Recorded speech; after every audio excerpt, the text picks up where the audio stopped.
J'entends cela de plus en plus récemment, vous savez. Cette saison est terminée. Oui, j'enseigne à propos des saisons dans notre vie, et Dieu change les saisons dans notre vie. Et il y a sûrement des temps où cela arrive.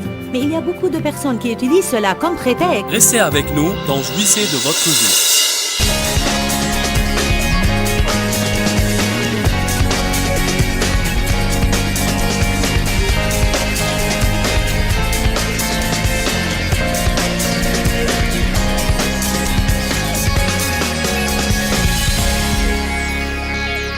Notre message est intitulé « Je suis pressé, mais Dieu ne l'est pas ».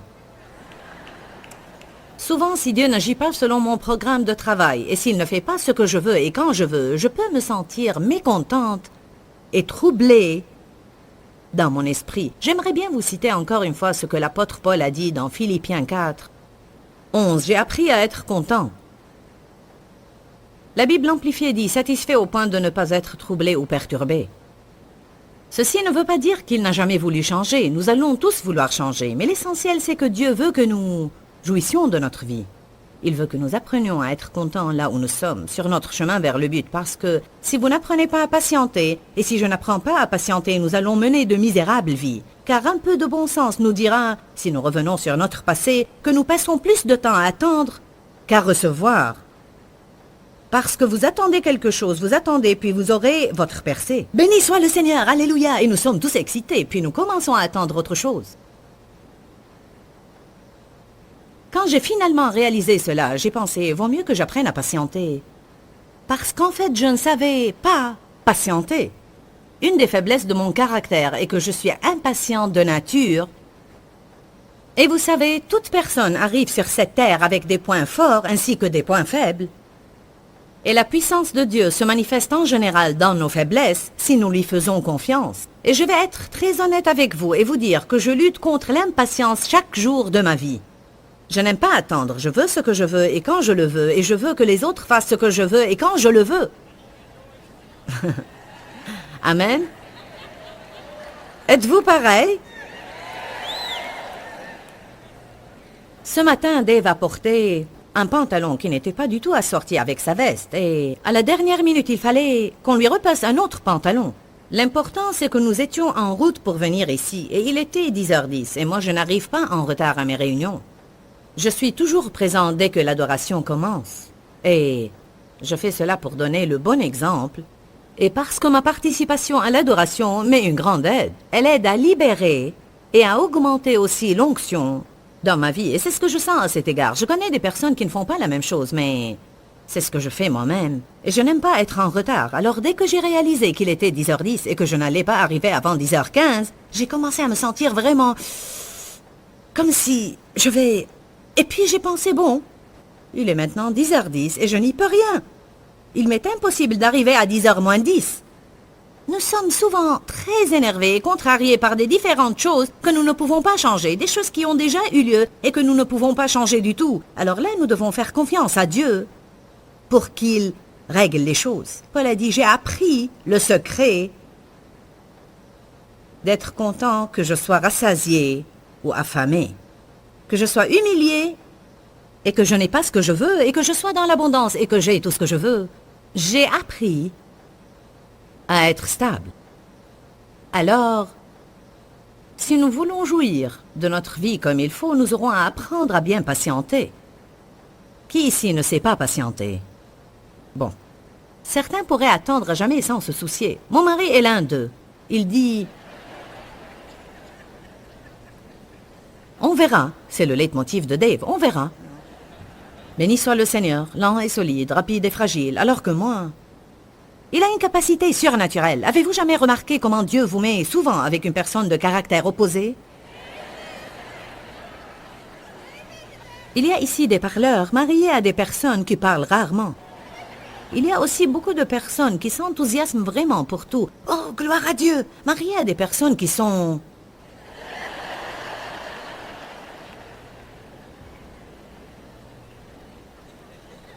Certains d'entre vous n'aiment pas attendre et ils sont mariés à des personnes qui pourraient tout remettre à jamais. Pourquoi cela? C'est parce que nous avons besoin l'un de l'autre. Et je ne sais pas ce qui arriverait si Dave et moi étions semblables. Nous aurions eu de sérieux problèmes. Lui m'encourage à être patiente et moi, à mon tour, je l'encourage à se presser. Voilà comment ça se passe. Allez à Jacques chapitre 5. Je vous dis, je veux jouir de ma vie.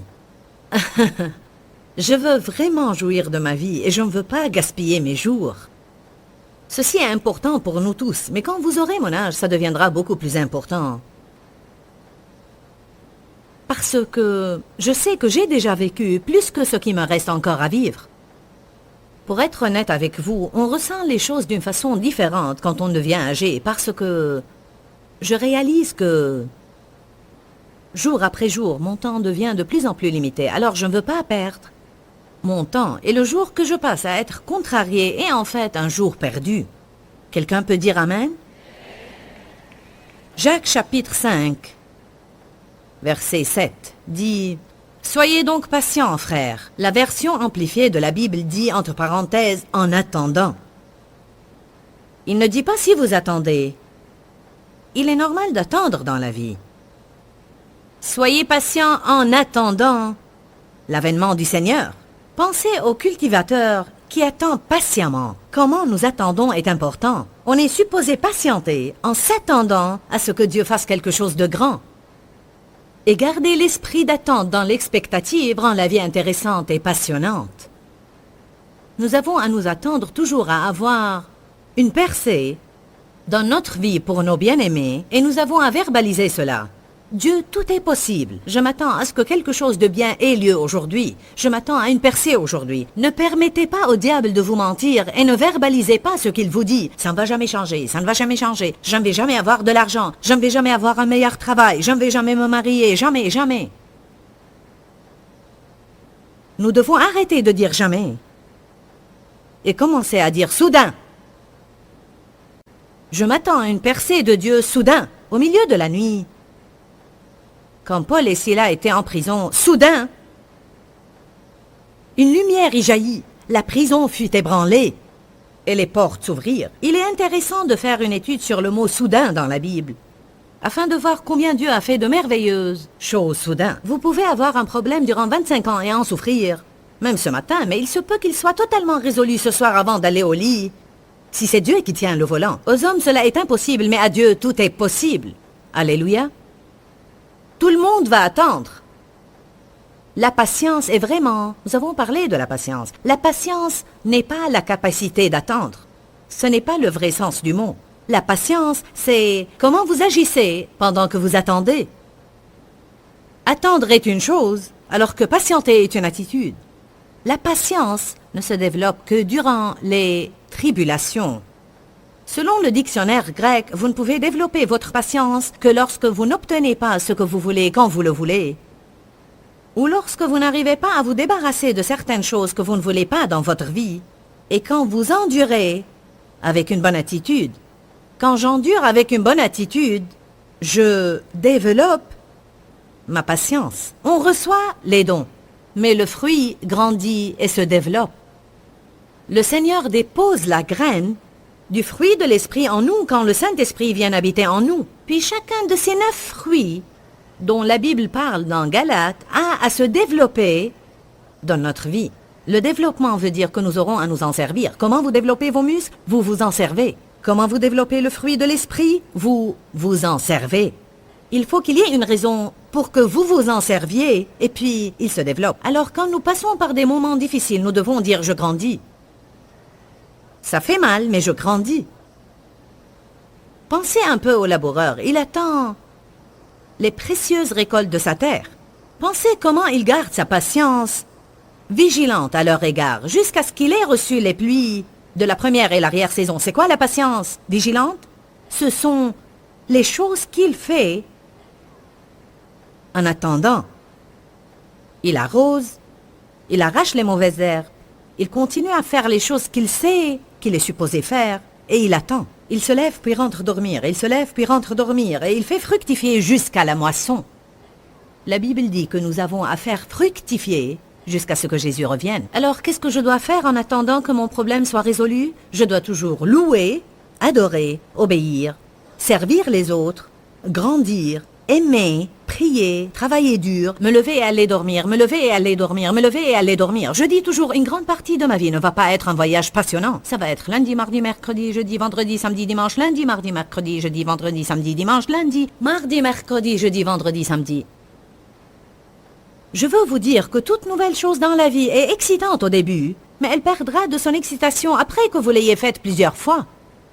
Et les gens les plus misérables, à mon avis, sont ceux qui passent toute leur vie à trouver quelque chose de passionnant pour y participer et ils vivent selon leurs émotions. Et quand une certaine relation ne leur est plus passionnante, ils cherchent une autre qui est plus passionnante. Quand une église ne leur est plus passionnante, ils pensent que cette saison est terminée et qu'il est temps de changer d'église. J'entends cela de plus en plus récemment, vous savez. Cette saison est terminée. Oui, j'enseigne à propos des saisons dans notre vie, et Dieu change les saisons dans notre vie. Et il y a sûrement des temps où cela arrive, mais il y a beaucoup de personnes qui utilisent cela comme prétexte pour rompre leurs engagements à des choses qui ne leur sont plus passionnantes. Car bien que Dieu fasse des changements dans nos niveaux d'engagement, il faut que vous soyez engagé à faire quelque chose pour une certaine période de temps pour que vous puissiez dire que vous étiez engagé. Il ne faut pas que nous passions d'une chose à une autre à chaque fois que nous perdons l'enthousiasme. Vous n'avez pas besoin d'une grande onction du Saint-Esprit pour que vous commenciez quelque chose. Toute personne peut commencer quelque chose. Mais ce sont ceux qui terminent ce qu'ils ont commencé que j'admire. Alors apprenez à espérer en Dieu. Avec une bonne attitude, attendre n'est pas un choix que nous faisons. C'est Dieu qui détermine le moment de l'accomplissement des choses dans notre vie.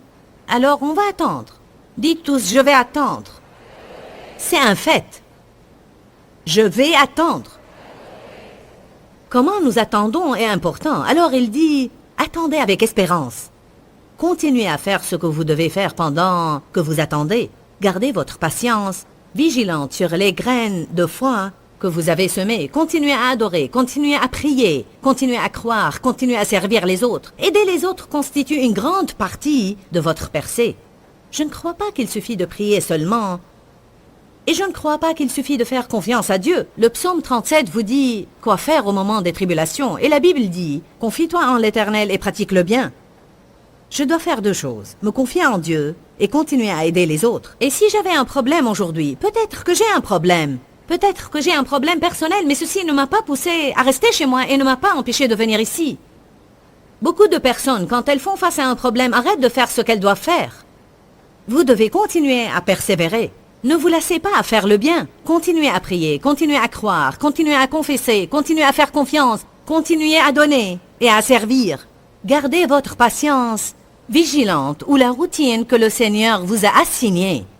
Continuez à attendre avec espérance et dans l'expectative, et les récoltes rempliront certainement vos terres. Pourquoi? Car c'est une loi spirituelle et il n'y a pas moyen que les choses se passent autrement. Alléluia. Bien, je suis dans Pierre et j'ai perdu Jacques. Restez dans Jacques. Bon. Il garde sa patience vigilante jusqu'à ce qu'il ait reçu les pluies de la première et de l'arrière-saison. Vous aussi, soyez patients. Affermissez vos cœurs. Fortifiez-vous et consolidez-vous, car l'avènement du Seigneur est proche. Nous allons lire les 5 premiers mots du verset 9. Ne vous plaignez pas, frères. Amen. Notre attitude est un choix que nous seuls faisons. Personne d'autre ne peut me choisir mon attitude. Vous savez cela? Dieu détermine le moment de l'accomplissement des choses. Mais nous seuls choisissons notre attitude. Je ne sais pas si c'est votre cas, mais moi j'ai parfois à travailler chaque jour sur mon attitude. Je veux attendre avec une bonne attitude et avec un cœur plein d'espoir jusqu'à ce que ma moisson remplisse le terrain à n'importe quel moment. Psaume 27. Dans le psaume 27, versets 13 et 14, David a dit des choses d'une première importance. Il a dit « Que serais-je devenu si je n'avais pas cru que j'allais voir la bonté de l'Éternel sur la terre des vivants ?» Il dit « J'aurais certainement coulé dans le puits de dépression. J'aurais vécu toute ma vie dans la misère. Que me serait-il arrivé si je n'avais pas cru que j'allais voir la bonté de Dieu non seulement au ciel, un de ces jours, mais durant ma vie ici sur la terre. Espère en l'Éternel Tout-Puissant. Fortifie-toi, sois courageux, et que ton cœur s'affermisse et endure. Oui, espère en l'Éternel, et attends patiemment. Tout le monde attend. Moïse a attendu 40 ans.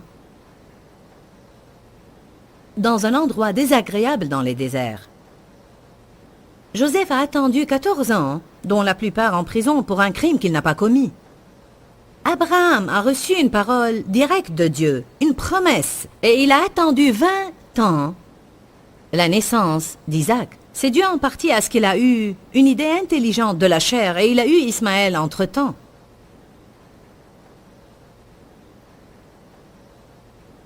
Job a attendu. Ruth a attendu. Esther a attendu. J'ai attendu. Et j'attends maintenant aussi certaines choses. Et quand j'aurai cette percée, je vais attendre autre chose. Depuis plusieurs années, j'ai dit à Dave à propos du ministère. Quand arriverons-nous au point où nous n'aurons pas à avoir affaire à quelque chose tout le temps?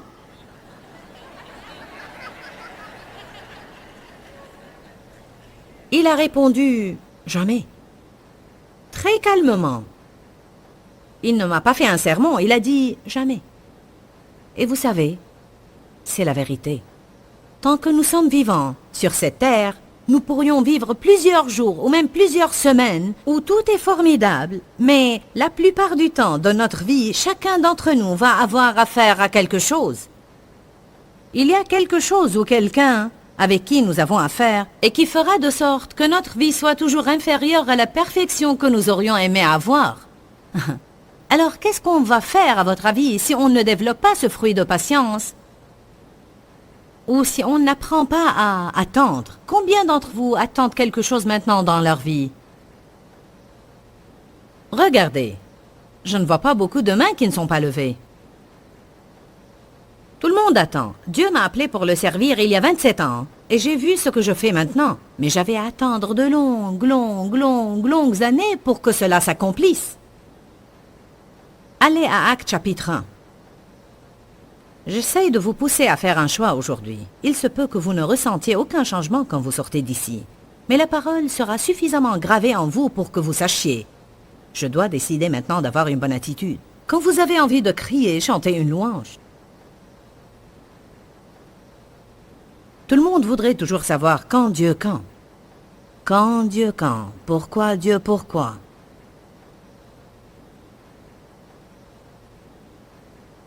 Verset 6. Alors les apôtres réunis lui demandèrent, « Seigneur, est-ce en ce temps que tu rétabliras et restaureras le royaume d'Israël ?»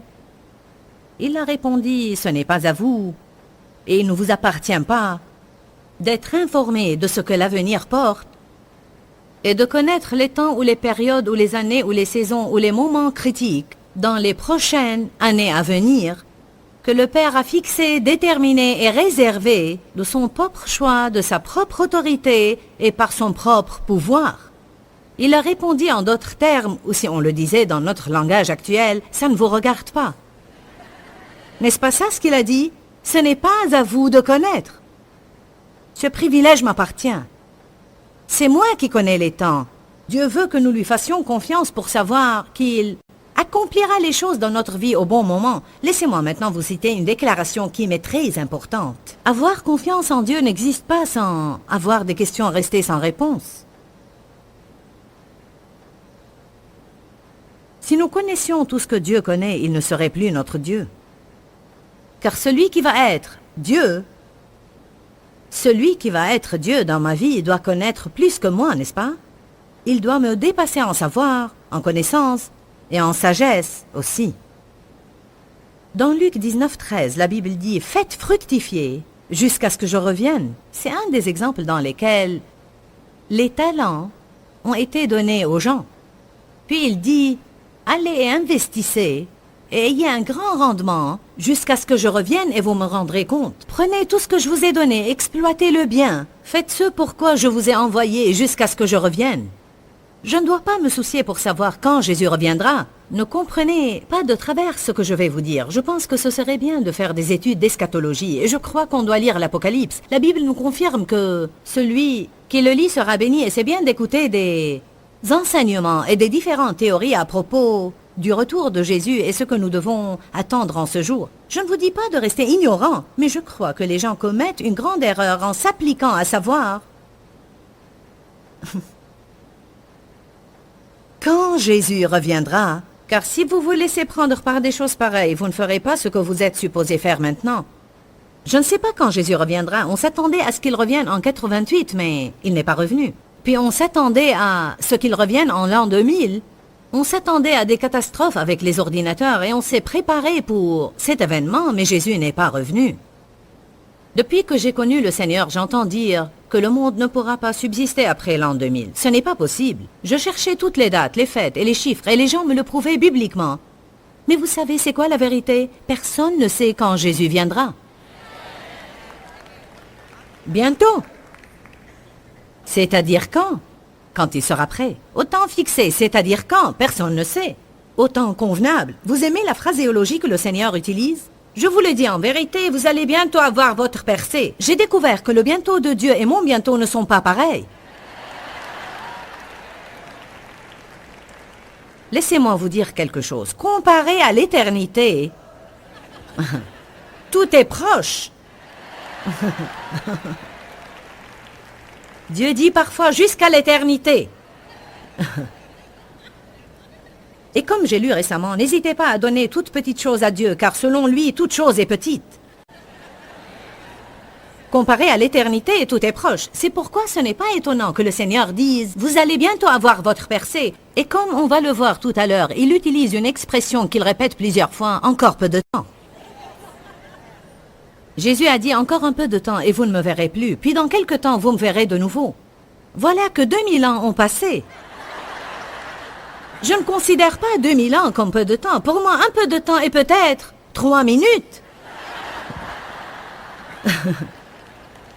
Est-ce que vous m'entendez bien aujourd'hui? La chose principale que Dieu veut quand il viendra est trouver la foi sur la terre. On lit dans Luc 18 l'histoire d'une veuve qui venait sans cesse dire au juge « Donne-moi ce que je veux, donne-moi ce que je veux, donne-moi ce que je veux ». Beaucoup ont interprété ceci de la façon suivante. Priez sans cesse et demandez à Dieu ce que vous voulez. Puis la fin du verset 8 dit, est-ce qu'il trouvera la foi sur la terre quand il reviendra? La morale dans tout ça, c'est que même si je n'aurais pas encore eu ma percée, nous avons abordé aujourd'hui un sujet que nous avons tous dans notre vie et c'est qu'on est toujours en hâte. Mon message aujourd'hui est intitulé « Je suis pressé, mais Dieu ne l'est pas » et c'est la vérité absolue. Je crois que l'un des plus grands problèmes que nous avons dans notre société est que tout le monde demande une satisfaction immédiate. Nous ne voulons pas attendre. Nous sommes toujours pressés, nous réglons nos alarmes et tout le monde se hâte de faire les choses. Mais Dieu n'est pas pressé. Dieu a toujours un bon plan pour notre vie et il va l'accomplir au moment qu'il choisit. Alors nous pouvons nous reposer et laisser Dieu être Dieu dans notre vie. On parlait du contentement et de la satisfaction. C'est exactement ce que je demande pour moi-même et ce que je demande pour vous aussi. Je suis une personne pratique.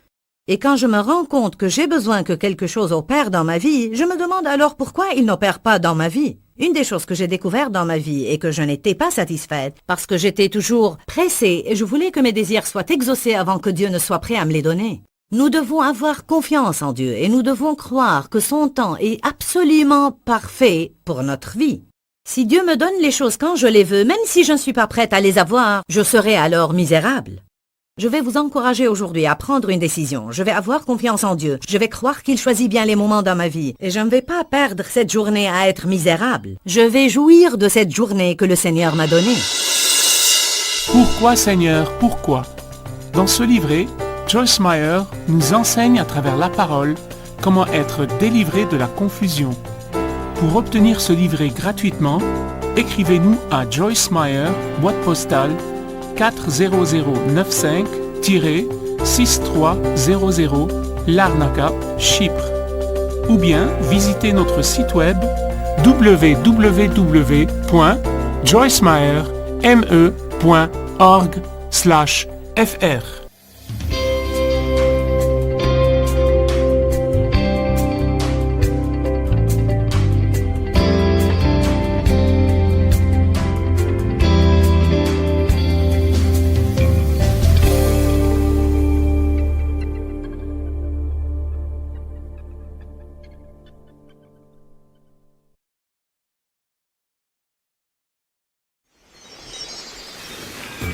Dans l'économie de Dieu, personne n'est né du mauvais côté de la vie. Personne ne vient d'une mauvaise famille. Personne n'a un passé tellement mauvais qu'il ne peut être surmonté. Son bras n'est pas trop court pour vous atteindre dans votre gouffre et vous en sortir.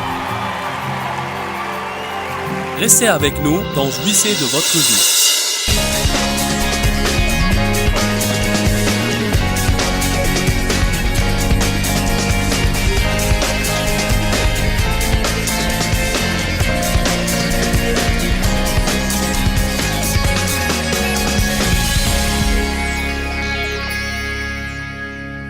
Prenez une décision aujourd'hui. Ne donnez pas à Dieu des limites temporelles. Seigneur, si je n'ai pas ma percée d'ici vendredi, je vais tout quitter.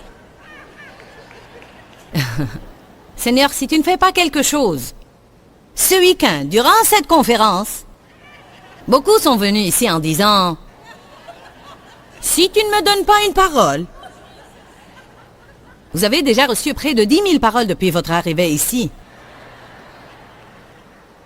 Ça me dérange quand des gens viennent me voir à la fin d'une réunion ou m'écrivent une lettre. Dieu m'a dit que tu allais avoir un message pour moi.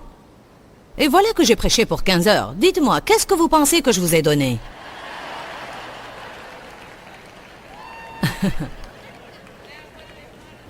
Je veux dire, peut-être vous êtes venu aujourd'hui simplement pour entendre. Allez chez vous et persévérez avec une bonne attitude.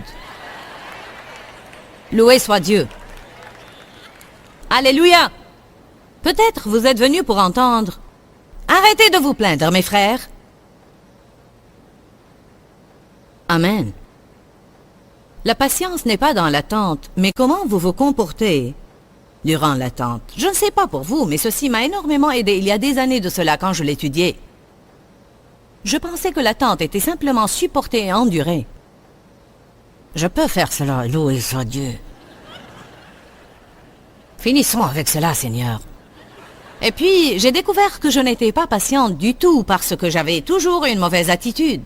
C'est comme quand Dieu m'a dit, la soumission n'est pas quelque chose qu'on fait, mais c'est une attitude du cœur. Alors quand Dave me demandait quelque chose que je ne voulais pas faire, je faisais des grimaces dans son dos.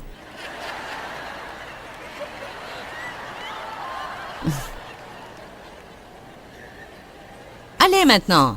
Oui, chérie. En réalité, faire simplement ce qu'il me disait de faire ne veut pas dire du tout que j'étais soumise, parce que c'était mon attitude qui était le problème. Quelqu'un devrait applaudir parce que je prêche bien aujourd'hui.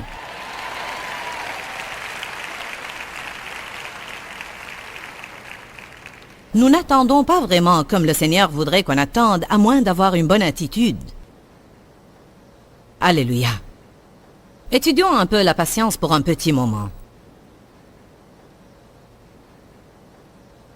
Prenez Hébreux 6, verset... Hébreux 10.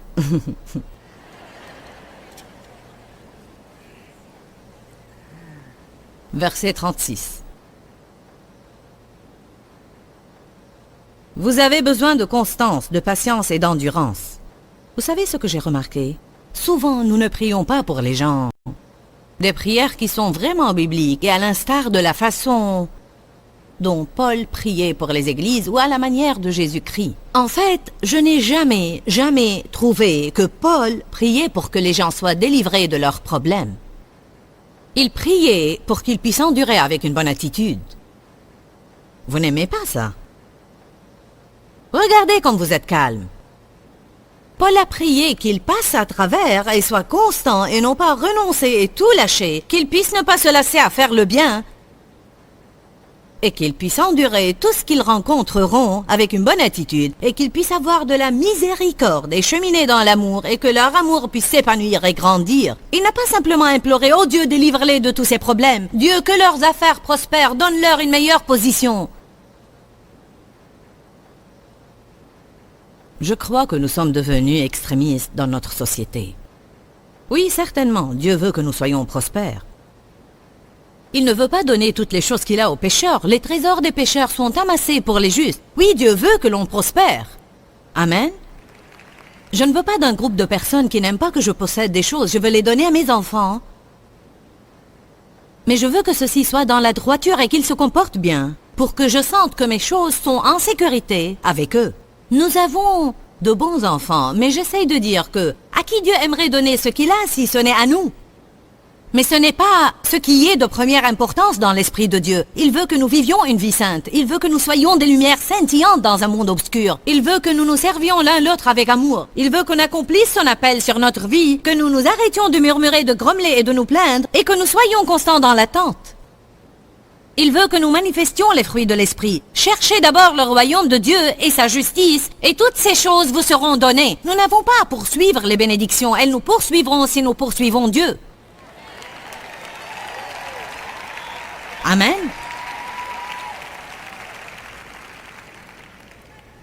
Vous avez besoin de constance, de patience et d'endurance pour que vous puissiez faire et accomplir toute la volonté de Dieu et ainsi recevoir, bénéficier et jouir totalement de la promesse. Quand est-ce que je recevrai l'accomplissement de la promesse? Quand j'aurai accompli la volonté de Dieu. Et comment je vais accomplir toute la volonté de Dieu? À travers la constance, la patience et l'endurance. Il dit encore peu de temps. La Bible amplifiée dit bien peu de temps. Le temps est plus court maintenant. Celui qui vient arrivera et il ne tardera pas. Verset 38. Mais comment vivra le juste? Le juste vivra par la foi. Quelles sont quelques-unes de nos tentations durant l'attente? Nous sommes tentés durant l'attente. Nous serons tentés de renoncer. C'est probablement la première tentation majeure de tout lâcher et d'arrêter de croire en Dieu, de devenir négatif et commencer à dire des stupidités, de devenir plein de ressentiments parce que nous ne recevons pas ce que nous voulons quand nous le voulons, et de devenir en colère contre Dieu ou contre les personnes qui ont déjà reçu leur percée. Nous sommes tentés de devenir difficiles à contenter, soupolés, quand les choses ne vont pas comme on veut, et jaloux de ce que les autres ont et qui ont été patients et reçoivent maintenant leur héritage. C'est tellement stupide d'être jaloux de quelqu'un parce que s'il vit dans la manifestation de sa percée, c'est parce qu'il a déjà fait ce que Dieu essaye de nous faire faire. Amen. Il y a un endroit où j'allais pour un certain temps pour du travail et pour communier avec les autres. C'est drôle comme parfois nous pouvons penser que les gens nous apprécient et puis nous découvrons que non. Au moins tous étaient gentils devant moi. Puis récemment quelqu'un m'a dit qu'il était dans cet endroit et il a dit: par hasard, pendant que j'étais assis là et personne ne savait que je te connaissais, tu es devenu le sujet de conversation. Eh oui, cette Joyce Meyer, elle vient ici. Et puis ils ont continué à parler de la voiture que je conduis et des habits que je mets. Et ils en rajoutaient et en rajoutaient. Elle prend probablement toutes ces offrandes que les gens donnent et puis elle achète avec toutes les choses qu'elle a.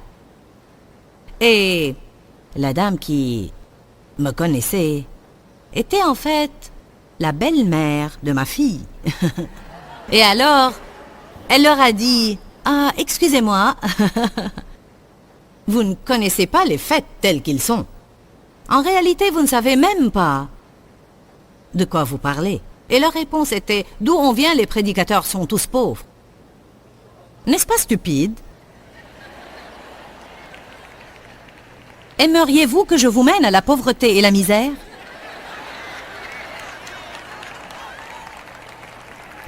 Est-ce que vous m'apprécierez plus si je n'avais pas de voiture, ni des habits décents, et rien de joli à voir? Je veux dire que si les serviteurs de Dieu devaient vivre de cette façon, ce serait une disgrâce aux gens. Amen. Voilà l'histoire. Et vous savez, je ne me soucie même pas de me mettre en colère. Mais voilà le fait. Ils ne savent pas de quoi ils parlent. Ils n'étaient pas là quand j'avais une voiture ancienne et prêchais la prospérité. Ils n'étaient pas là quand j'ai emprunté un tailleur pour donner le premier message de la vie dans la parole car je n'avais pas d'habits décents. Ils n'étaient pas là quand j'ai quitté mon travail et j'avais besoin d'un miracle de $50 chaque mois juste pour payer mes factures parce que Dieu m'avait dit de préparer pour le ministère que j'ai cru par la foi que j'allais avoir un jour. Il n'était pas là quand j'ai pleuré et pleuré jusqu'à ce que j'ai senti que je n'avais plus une seule larme à verser, parce que j'ai passé des années à faire ce que j'ai senti que Dieu m'avait demandé de faire et que rien ne se passait, mais Dieu me disait ne lâche pas. Nous héritons des promesses de Dieu par la foi et par la patience. Comme c'est stupide d'être jaloux de quelqu'un d'autre et de vouloir ce qu'il a mais ne pas vouloir faire ce qu'il a fait pour l'avoir. Dieu ne fait point exception de personne et il fera la même chose pour tous. Dans l'économie de Dieu, personne n'est né du mauvais côté de la vie. Personne ne vient d'une mauvaise famille. Personne n'a un passé tellement mauvais qu'il ne peut être surmonté. Son bras n'est pas trop court pour vous atteindre dans votre gouffre et vous en sortir.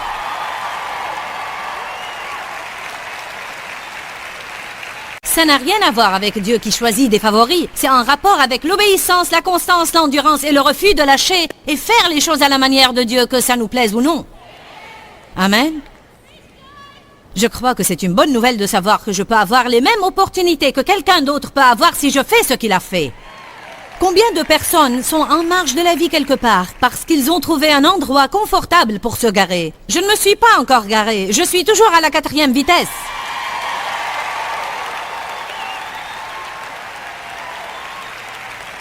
Je vous dis que j'ai passé par un temps d'épreuve très dur l'année passée parce que j'étais fatigué, esquinté, à plat, frisant le surmenage à faire la même chose année après année après année après année après année et j'ai dû prendre une décision. Est-ce que je me gare? J'ai un bon ministère. Pas besoin d'ouvrir de nouveaux bureaux quelque part d'autre. Pas besoin d'en faire plus et de me fatiguer. Pas besoin de continuer plus loin. Je vais m'asseoir et bercer mes 8 petits-enfants. Mais vous savez quoi? Je ne peux pas faire ça et être heureuse. Je dois continuer à persévérer jusqu'à ce que Jésus vienne me prendre. Amen. Tout le monde veut faire de grandes choses pour Dieu, mais pas tout le monde veut payer le prix. Amen. Ne te gare pas quelque part avec toutes les autres personnes qui veulent simplement vivre une vie facile, mais il faut persévérer, persévérer à faire tout ce que le Seigneur vous a appelé à faire, et par la foi et la patience, vous recevez les promesses de Dieu.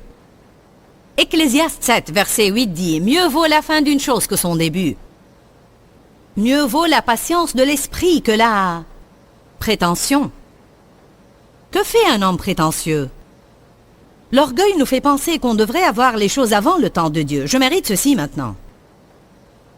Non, dans le temps opportun. Qu'est-ce que le temps voulu et le temps opportun? C'est le temps juste de Dieu. C'est quand le Seigneur sait qu'on est prêt et non pas quand on pense qu'on est prêt. Amen. On supplie Dieu de nous montrer la personne qu'on doit épouser. Et s'il nous l'a montré maintenant, ce ne serait pas mieux que vos autres efforts.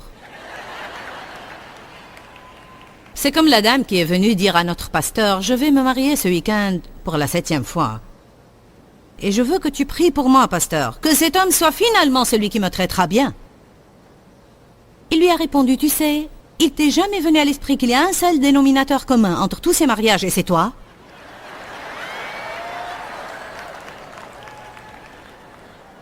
Oh oh, je vais continuer, ok? Tu prêches bien, Joyce, merci. Nous parlons d'être dans le contentement et la satisfaction. Jacques chapitre 1. Les 4 premiers versets. Tout le monde grommelle quand on dit d'aller à Jacques 1. Il dit, tenez pour une joie suprême, mes frères, d'être en but à toutes sortes d'épreuves et de tentations. Vous le savez, bien éprouvé, votre foi produit la constance, la patience et l'endurance. Comme je dis fréquemment, les épreuves ont engendré en moi beaucoup de choses avant d'en arriver à la patience. Mais toutes ces choses doivent avoir lieu parce que nous ne commençons à nous connaître vraiment que dans les moments difficiles. Nous ne savons pas vraiment combien de fois on a que quand les choses ne se passent pas comme on veut. Et parfois nous pouvons penser que nous sommes de grands hommes de foi, loué soit Dieu. C'est facile de dire à tout le monde, fais confiance à Dieu. Donne-lui tes soucis, alléluia. Jusqu'au moment où vous avez le même problème et vous dites « Ah !» Puis quelqu'un vous dit « Donne-lui tes soucis » et vous avez envie de le gifler. Vous savez combien je déteste quand quelqu'un vient me prêcher un de mes sermons?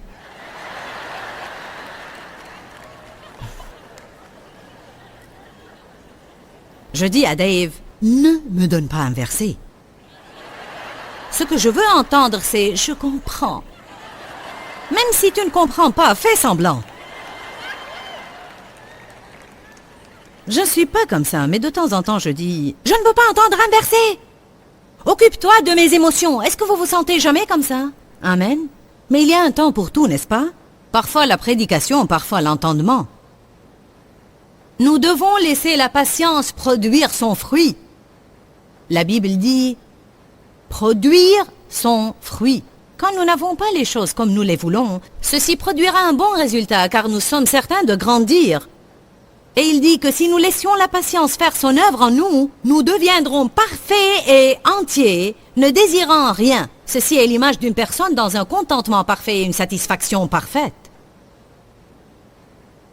Laissez la patience faire son œuvre en vous, pour que vous deveniez parfait et entier, ne désirant rien. Ce n'est pas que vous ne voulez que rien change, mais ça veut dire que vous êtes satisfait de là où vous êtes aujourd'hui. Vous êtes heureux, vous vous attendez à Dieu. Vous avez une bonne attitude, car vous savez que ce n'est pas là que vous allez terminer. Encore très peu de temps.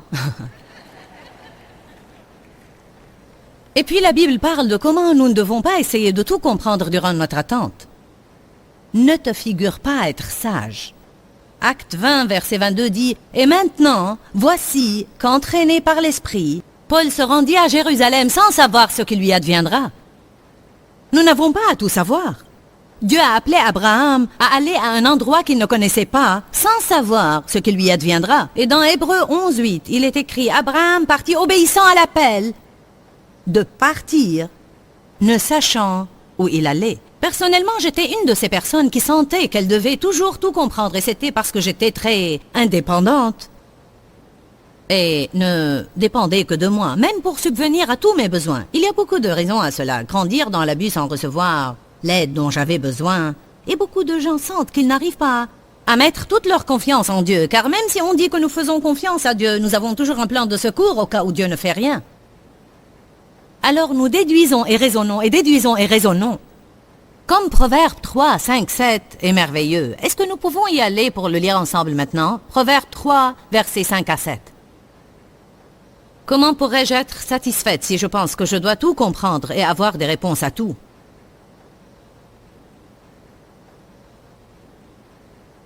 Nous essayons de nous comprendre et de comprendre tout le monde, et ça c'est une impossibilité.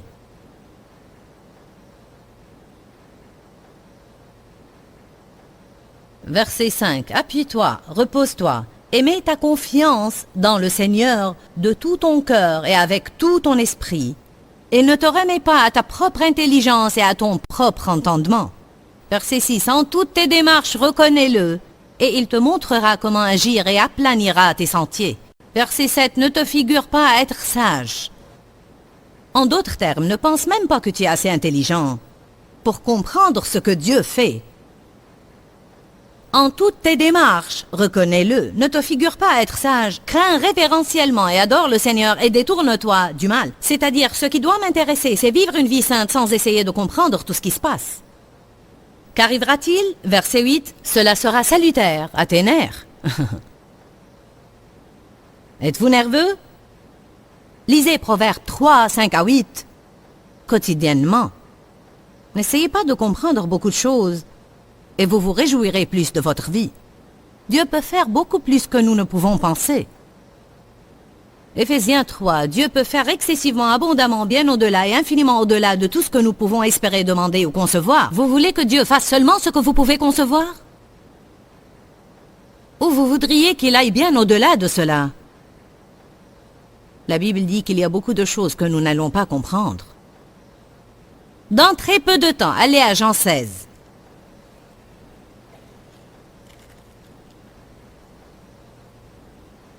Jean chapitre 16, verset 16. Dans peu de temps, vous ne me verrez plus. Puis peu de temps après, vous me reverrez.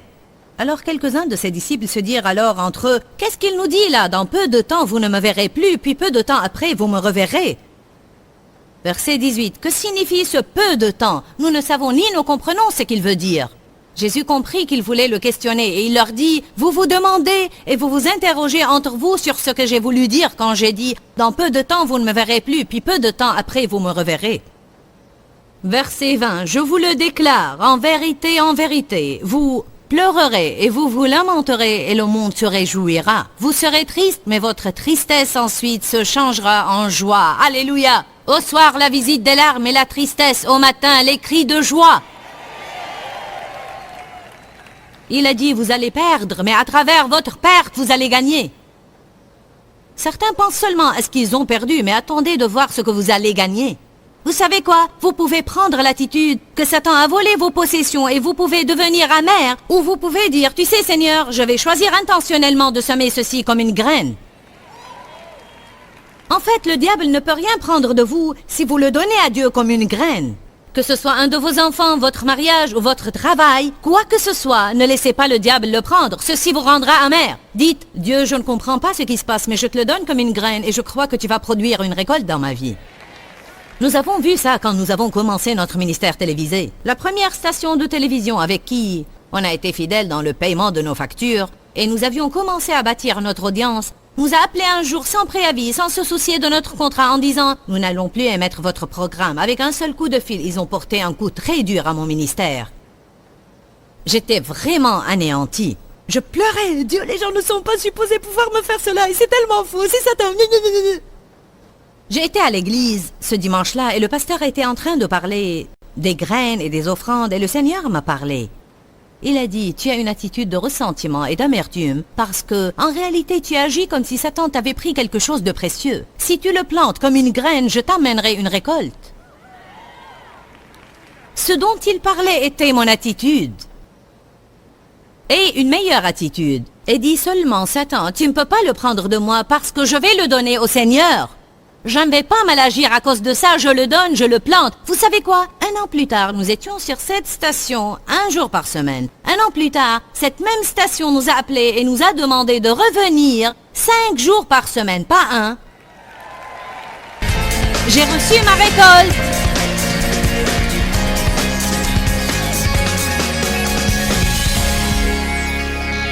Nous avons abordé aujourd'hui un sujet que nous avons tous dans notre vie et c'est qu'on est toujours en hâte. Mon message aujourd'hui est intitulé « Je suis pressé, mais Dieu ne l'est pas » et c'est la vérité absolue. Je crois que l'un des plus grands problèmes que nous avons dans notre société est que tout le monde demande une satisfaction immédiate. Nous ne voulons pas attendre. Nous sommes toujours pressés, nous réglons nos alarmes et tout le monde se hâte de faire les choses. Mais Dieu n'est pas pressé. Dieu a toujours un bon plan pour notre vie et il va l'accomplir au moment qu'il choisit. Alors nous pouvons nous reposer et laisser Dieu être Dieu dans notre vie. On parlait du contentement et de la satisfaction. C'est exactement ce que je demande pour moi-même et ce que je demande pour vous aussi. Je suis une personne pratique. Et quand je me rends compte que j'ai besoin que quelque chose opère dans ma vie, je me demande alors pourquoi il n'opère pas dans ma vie. Une des choses que j'ai découvertes dans ma vie est que je n'étais pas satisfaite parce que j'étais toujours pressée et je voulais que mes désirs soient exaucés avant que Dieu ne soit prêt à me les donner. Nous devons avoir confiance en Dieu et nous devons croire que son temps est absolument parfait pour notre vie. Si Dieu me donne les choses quand je les veux, même si je ne suis pas prête à les avoir, je serai alors misérable. Je vais vous encourager aujourd'hui à prendre une décision. Je vais avoir confiance en Dieu. Je vais croire qu'il choisit bien les moments dans ma vie. Et je ne vais pas perdre cette journée à être misérable. Je vais jouir de cette journée que le Seigneur m'a donnée. Pourquoi Seigneur, pourquoi? Dans ce livret, Joyce Meyer nous enseigne à travers la parole comment être délivré de la confusion. Pour obtenir ce livret gratuitement, écrivez-nous à Joyce Meyer, boîte postale 40095-6300 Larnaca, Chypre.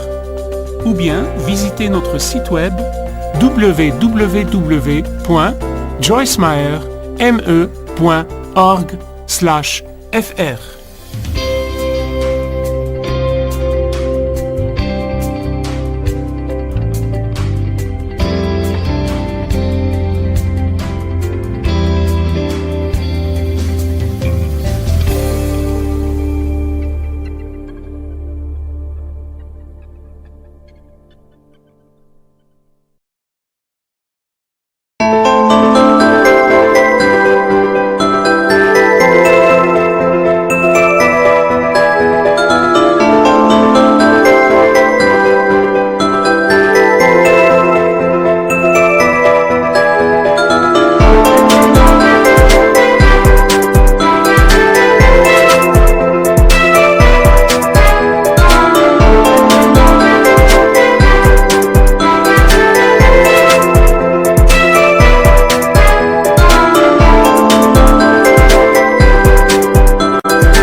phương trời vẫn nhớ tới quê hương. Người về đây thăm làng trù quê mẹ và làng sen quê cha, xúc động bồi hồi người rơi giọt lệ, thương mái nhà tranh thương đất mẹ nghèo. Đi suốt một đời mới được thăm quê hương, gặp lại tiếng khói mẹ ngồi.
now what's left is right.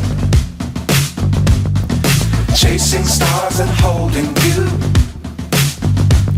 I can't see the end, but we'll see it through.